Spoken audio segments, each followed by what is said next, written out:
Hello friend, मेरे channel में आपका बहुत बहुत स्वागत है दोस्तों। आज हम जैसा कि आप लोग थंबनेल में देखा है कि डिजिटल बेटी योजना क्या है और इसमें कैसे हम लाभ उठा सकते हैं। ये डिजिटल इंडिया होता क्या है, डिजिटल इंडिया बेटी क्या होता है, इसमें क्या क्या सर्विस प्रोवाइड की जाती है और हमें इसमें कैसे काम करना है और सीएससी बिल्ली का इसमें क्या फ़ायदा होने वाला, क्या इसमें कितना कमीशन मिलने वाला और डिजिटल इंडिया बेटी का काम क्या होता है, इस वीडियो में हम बताने वाले हैं।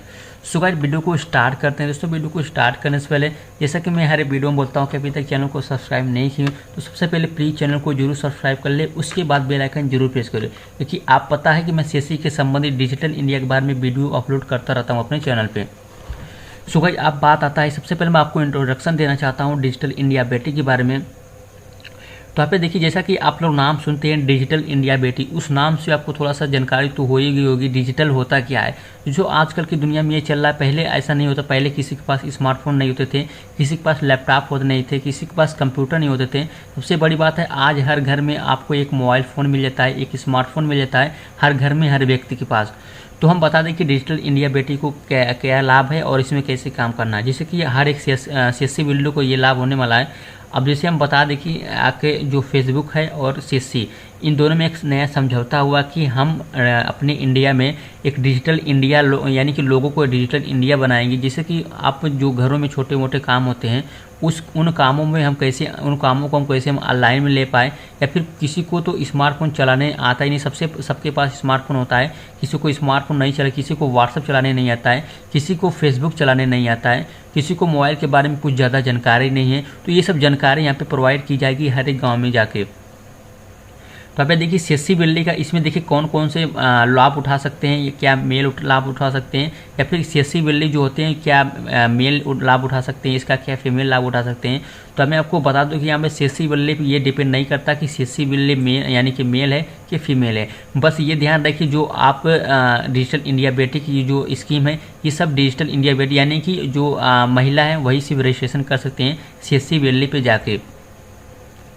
तो इसमें मैं बता दूं कि इसमें कैसे आपको काम करना है, मैं आपको बता दें। तो यहाँ पे देखिए, सबसे पहले आपके पास एक स्मार्टफोन होना जरूरी है, क्योंकि आप स्मार्टफोन के जरिए आपको बताना है गांव-गांव में जाके कि ये आपको कैसे अपने फ़ोन को चलाना है और कैसे ऑनलाइन रजिस्ट्रेशन करना है, कैसे अपने वेबसाइट को बिल्ड कर सकते हैं, कैसे जो छोटे मोटे हमारे घरों में काम हो रहा है उस कामों को हम कैसे ऑनलाइन में ले जा सकते हैं। तो ऐसे बहुत से छोटे छोटे काम हैं जो डिजिटल इंडिया यहाँ पे बनाना चाहती है।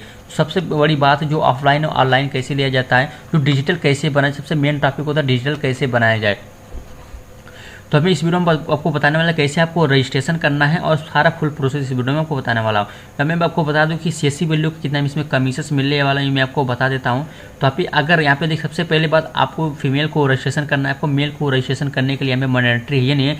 ये सब इंडिया डिजिटल इंडिया बेटी के बारे में, तो आपको कैसे रजिस्ट्रेशन करना है या फिर इसमें क्या कमीशन मिलने वाला है। मैं कमीशन के बारे में बात करूँ, हर एक सीएससी बिल्डर को एक कैंडिडेट पे 50 रुपया से लेकर 150 रुपया मिल सकता है। यानी कि अगर एक कैंडिडेट को आप रजिस्ट्रेशन करते हैं, एक फीमेल को रजिस्ट्रेशन करते हैं, उसमें जो कमीशन आपको लेती है गवर्नमेंट देती है 50 रुपया से 150 रुपया आपको मिल जाती है। तो ऐसा आपको कमीशन है। तो अगर आप रजिस्ट्रेशन करना चाहती हैं या फिर अगर फीमेल मेरी वीडियो देख रहे रजिस्ट्रेशन करना चाहते हैं, तो इस वीडियो को पूरा वॉच करें, क्योंकि मैं इसमें बताने वाला कैसे रजिस्ट्रेशन करने वाला। तो गाइस, वीडियो को स्टार्ट करके अभी तक आप चैनल को सब्सक्राइब नहीं किया, चैनल को जरूर सब्सक्राइब करें, बेल आइकन जरूर प्रेस, क्योंकि मैं सीएससी की संबंधित वीडियो लाता रहता हूँ। तो अब मैं आपको बताता हूँ, चलते हैं वेबसाइट में, ऑफिशियल वेबसाइट पे चलते हैं डिजिटल इंडिया बेटी के बारे में। तो अब मैं प्लस पे क्लिक करता हूँ, यहाँ पे लिखता हूँ डिजिटल इंडिया बेटी। यहाँ पे सबसे पहले आपको लिखना है गूगल पे डिजिटल इंडिया बेटी। यहाँ पे देखिए, सबसे पहले मैंने सर्च करके पहले से रखा था। यहाँ पे डिजिटल इंडिया बेटी यहाँ पे हम जैसे सिलेक्ट करते हैं तो यहाँ पे देखिए कुछ वेबसाइट आपको खोल जाती है। यहाँ पे लिखा है डिजिटल बेटी CSC academy.org। यहाँ पे सबसे पहले इस वेबसाइट पर आपको क्लिक कर देना, इस पर होम पेज पे चले जाना है। तो यहाँ पे देखिए, मैंने मैप पे क्लिक कर दिया। मैं सबसे पहले आपको बैक आ जाना है और बैक आने के बाद यहाँ पे डिजिटल इंडिया बेटी पे क्लिक करता हूँ। तो यहाँ पे देखिए डिजिटल इंडिया बेटी में जैसे क्लिक करता हूँ, इस ऑफिशियल वेबसाइट पे हम पहुँच जाते हैं। तो यहाँ पे देखिए, यहाँ पे होम मिल जाता है, अवार्ड्स मिल जाती है, इम्पैक्ट डाउनलोड्स। तो यहाँ पे सबसे पहले यहाँ पे लॉगिन का ऑप्शन दिख जाता है, हमको लॉगिन पे सिलेक्ट करना है। कि लॉगिन पे सिलेक्ट करने के बाद यहाँ पे देखिए कुछ आपको सामने ऐसा इंटरफेस आ जाता है। तो हमें देखिए, पहले से मैंने यूजर आईडी पासवर्ड इसका बना चुका हूँ। तो अगर यूजर आईडी पासवर्ड आपने अभी तक नहीं बनाया है डिजिटल इंडिया बेटी के बारे में, तो आप देखिए नीचे साइनअप का ऑप्शन दिख जाता है, साइनअप पे आपको क्लिक कर देना है। तो इस साइनअप पे हम जैसे सिलेक्ट करते हैं तो आप देखिए आपका यूजर नेम मांगा है। तो यूजर नेम कैसे आपको डालना है, एग्जाम्पल नीचे तौर पर यहाँ पे दिया गया है। यहाँ पे लिखा है रिक्वायर्ड 140 यहाँ पे character of fever latest digit and at the rate यहाँ पे स्लैश करके है। जिससे अगर आपको पासवर्ड डालना है, अगर यूजर नेम आपको डालना है, फॉर एग्जाम्पल मैं कोई यूजर नेम यहाँ पे डाल के दिखाता हूँ। जैसे अगर आपका यूजर नेम डालना है तो आप डाल सकते हैं 321, उसके बाद आप डाल सकते हैं एट द रेट, उसके बाद 321 डाल सकते हैं। उसके बाद अगर आपको फर्स्ट नेम डालना है तो फर्स्ट नेम में आप कुछ भी डाल सकते हैं जो भी आपका नाम है। उसके बाद लास्ट नेम में आपको सरनेम डालना है, नाम डालने के बाद। उसके बाद आपको मोबाइल नंबर डालना है जो आपकी मोबाइल में अवेलेबल है। मोबाइल नंबर डालने के बाद आपको नीचे आना है। उसके बाद फिर मोबाइल नंबर नीचे आपको पासवर्ड डालना है। अब पासवर्ड कैसे आपको डालना है, फॉर एग्जाम्पल आपको पासवर्ड डालना आपको दिखा देता हूँ। यहाँ पे देखिए नीचे लिखा है your password can not be too small to your account, यानी कि आपका एटलीस्ट जो 8 कैरेक्टर होना ही चाहिए। तो पासवर्ड आपको डालना है, कुछ अंक डालना है। अंक डालने के बाद बीच में या लास्ट में स्टार्टिंग में एट द रेट डालना है या फिर हैश डाल लेना। उसके बाद पासवर्ड को कंफर्म कर देना। उसके बाद सबमिट पे क्लिक कर देना। सबमिट पे आप जैसे क्लिक करते हैं साइनअप पे, आपकी यूजर आईडी पासवर्ड बना दिया जाता है। उसके बाद मेरा यूजर आईडी पासवर्ड मैंने पहले से बनाया, मैं इसमें लॉगिन पे सिलेक्ट करता हूँ। तो लॉगिन पे मैं जैसे सिलेक्ट करता हूँ, मेरा यूजर आईडी जो पासवर्ड है ऑटोमेटिक यहाँ पे देखिए मैंने सेव करके रखा है। मैं लॉगिन पे सिलेक्ट करता हूँ, जो मेरी यूजर आईडी पासवर्ड यहाँ पे लॉगिन हो सकता है। यहाँ पे देखिए लॉगिन हो गया। तो अब हम बात करते हैं डिजिटल इंडिया बेटी में हमको रजिस्ट्रेशन कैसे करना है। हमको रजिस्टर के ऑप्शन यहाँ पे दिख जाता है, इसको रजिस्टर पे आपको क्लिक कर देना है। तो रजिस्टर पे हम जैसे क्लिक करते हैं तो यहाँ पे कुछ ऐसा यहाँ पे फॉर्म फिलअप करके आता है। यहाँ पे देखिए फर्स्ट नेम मांगा जा रहा है। तो यहाँ पे आपको ध्यान रहे कि जो आपको रजिस्ट्रेशन करना है फीमेल का ही करना है, आपको मेल का नहीं, क्योंकि फीमेल के लिए ये मैंडेटरी है, आपको फीमेल का रजिस्ट्रेशन करना है। तो चलिए फॉर एग्जाम्पल मैं रजिस्ट्रेशन कर लेता हूँ। तो जैसे फॉर एग्जाम्पल मैं लिख देता हूँ आराध्या। उसके बाद मैं यहाँ पे लास्ट नेम डालता हूँ गौर, या फिर इसके बाद फादर नेम डालता हूँ। फादर नेम में आप डाल सकते हैं उनका फादर नेम, फॉर एग्जाम्पल मैं डाल देता हूँ यहाँ पे। तो फादर्स नेम डालने के बाद यहाँ पे देखिए आपको मदर्स नेम डालना है। मदर्स नेम आप जो भी आप डालना चाहते हैं यहाँ पे मदर्स नेम आप यहाँ पे डाल सकते हैं। चलिए मैं यहाँ पे मदर्स नेम आपका यहाँ पे डाल देता हूँ। मदर नेम कुछ भी आप डालना चाहते हो, फॉर यहाँ पे मदर्स नेम यहाँ पे डाल सकते हैं। उसके बाद जेंडर आप फीमेल सेलेक्ट करना है, गलती से मेल नहीं सेलेक्ट करना है। उनकी डेट ऑफ बर्थ क्या है, डेट ऑफ बर्थ आपको फिल करना है। जो भी डेट ऑफ बर्थ आप उनकी आइडेंटिटी पे जो आधार कार्ड पे डेट ऑफ बर्थ दिया गया है वो डेट ऑफ बर्थ आपको यहाँ पे फिल करना है। यहाँ पे देखिए मैंने सिर्फ एग्जांपल के तौर पे बता रहा हूँ। उसके बाद डेट ऑफ बर्थ फिल करने के बाद यहाँ पे ईमेल आईडी मांगा जाता है। तो ईमेल आईडी आपको वही डालना है जो ईमेल आईडी यहाँ पे लॉगिन है। कहने का मतलब ये जो ईमेल आईडी इसमें आपका लॉगिन है, जो ईमेल आईडी आपके पास अवेलेबल है। तो ईमेल आईडी मैं चलिए मैं अपना डाल देता हूँ।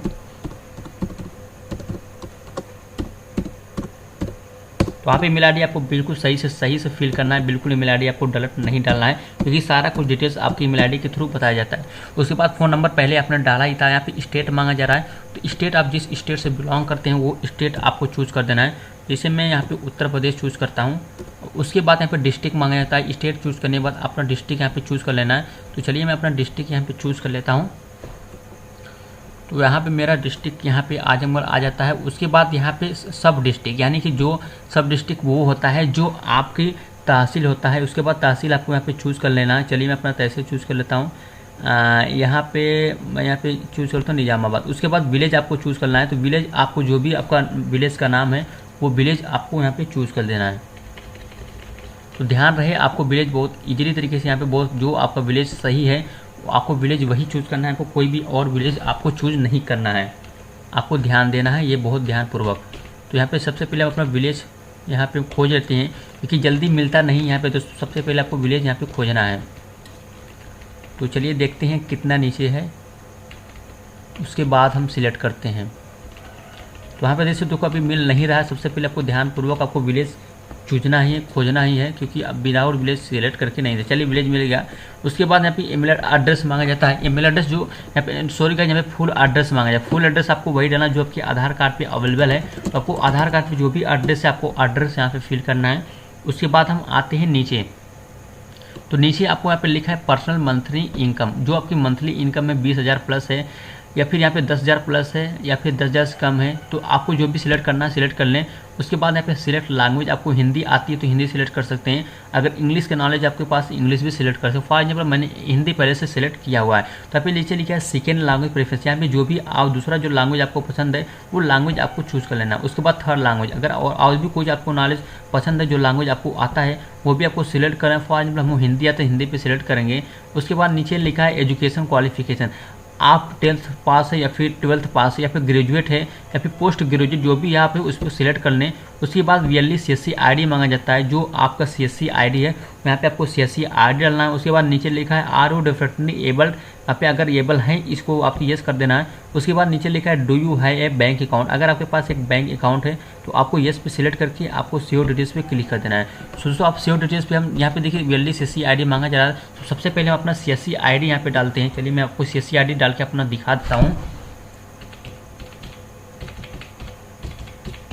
अब देखिए सीएससी आईडी डालने के बाद हमको सेव डिटेल्स पे क्लिक कर देना है। तो यहाँ पे देखिए सेव डिटेल्स पे हम जैसे क्लिक करते हैं, यहाँ पे देखिए नीचे लिखा है एज नीड्स ऑफ बिटवीन 18 से 25 ईयर, यानी कि 18 साल से लेके आप 25 साल तक एज की ये वह फॉर्म फिलअप कर। फॉर एग्जाम्पल चलिए मैं अपना फिर से अपना जो होता है उसके बाद सबसे पहले हम डाल देते हैं जो भी हमारा है डेट ऑफ बर्थ।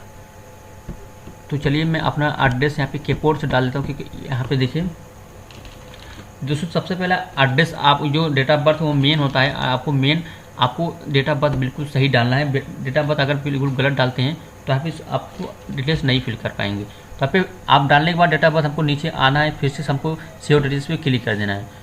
तो फिर से हम जब सेव डिटेल्स पे क्लिक करते हैं तो हमारा जो डिटेल्स है वो सेव हो जाता है। यहाँ पे आपका मैसेज शो हो जाता है, यहाँ पे रजिस्ट्रेशन फॉर्म यहाँ पे लिखा है, नीचे लिखा है इनवैलिड वीएलई आईडी। तो आप वीएलई आईडी आपको सही डालना है। तो वीएलई आईडी आपको कैसे सही डालना है ये मैं आपको बता देता हूँ। वीएलई आईडी आपको वही, जैसे दोस्तों यहाँ पे किसी के पास ऑपरेटर अकाउंट होता है तो ध्यान रहे आपको ऑपरेटर अकाउंट नहीं डालना है, आपको वही डालना है जैसे कि ऑपरेटर अकाउंट आपको वही नहीं डालना है। आपको डालना है जो ओरिजिनल सीएससी आईडी जो आपने फिर से रजिस्ट्रेशन किया था।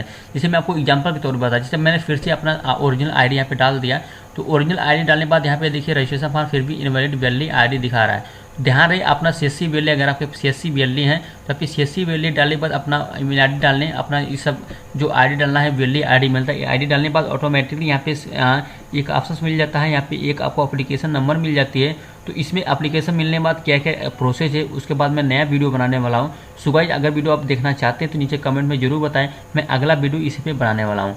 सो गाइस मिलते हैं नेक्स्ट वीडियो नेक्स्ट टॉपिक के साथ, तब तक के लिए बहुत बहुत धन्यवाद।